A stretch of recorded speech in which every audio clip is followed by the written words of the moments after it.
Guys welcome back to my channel. ఈరోజు మనం private sector banks యొక్క రేట్ ఆఫ్ ఇంట్రెస్ట్ ఎలా ఉన్నాయి, ఫిక్స్డ్ డిపాజిట్ అనేవి చూద్దాము.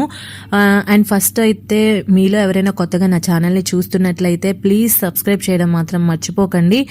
అండ్ ఇంకా మోర్ ఓవర్ మీకు ఫినాన్షియల్కి సంబంధించిన ఏ ఇన్ఫర్మేషన్ కావాలన్నా కింద నాకు కామెంట్ సెక్షన్లో మీరు చెప్పినట్లయితే నేను డెఫినెట్లీ అప్లోడ్ చేస్తాను. అండ్ రాబోయే వీడియోస్లో కూడా నేను ఫినాన్షియల్ సెక్టర్కి సంబంధించిన ప్రతి ఒక్క ఇన్ఫర్మేషన్ మీకు అందిస్తాను. సో ఏమాత్రం లేట్ చేయకుండా ముందైతే వీడియోలోకి వెళ్ళిపోదాం. Let's get started.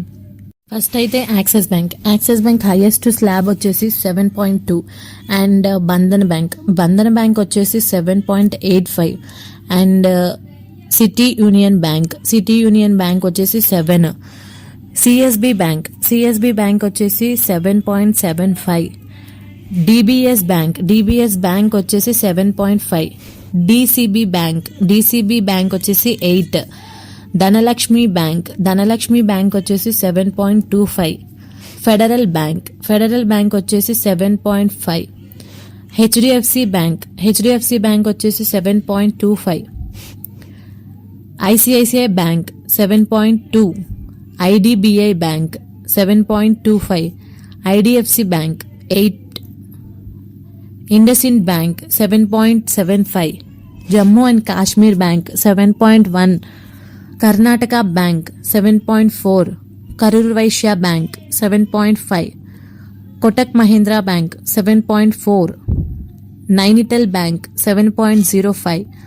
RBL bank 8.1. SBM bank 8.5. South Indian bank 7.4. Tamil Nadu mercantile bank 7.75. Yes bank 7.75. Guys private sector యొక్క హైయెస్ట్ స్లాబ్స్ వచ్చేసి మీకు చెప్పాను. హైయెస్ట్ స్లాబ్స్ వరకు మాత్రమే నేను చెప్పాను. టెన్యూర్స్లో మీరు పెట్టుకునే టెన్యూర్ని బట్టి ఆ పర్సంటేజ్ అన్నది ఉంటుంది కాబట్టి సో టెన్యూర్స్ వైజ్గా నేను చెప్పలేదు, హైయెస్ట్ స్లాబ్స్ వరకు మాత్రమే చెప్పాను. సో మీకు ఎవరికైనా టెన్యూర్ వైజ్గా కావాలి అంటే మీరు క్రోమ్లోకి వెళ్ళి మీరు సెర్చ్ చేసినట్లయితే టెన్యూర్ పెట్టుకొని మీరు ఎఫ్డి క్యాలిక్యులేట్ చేసుకున్నట్లయితే మీకు వస్తుంది.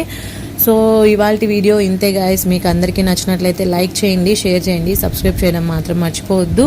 Thank you for watching. Bye bye.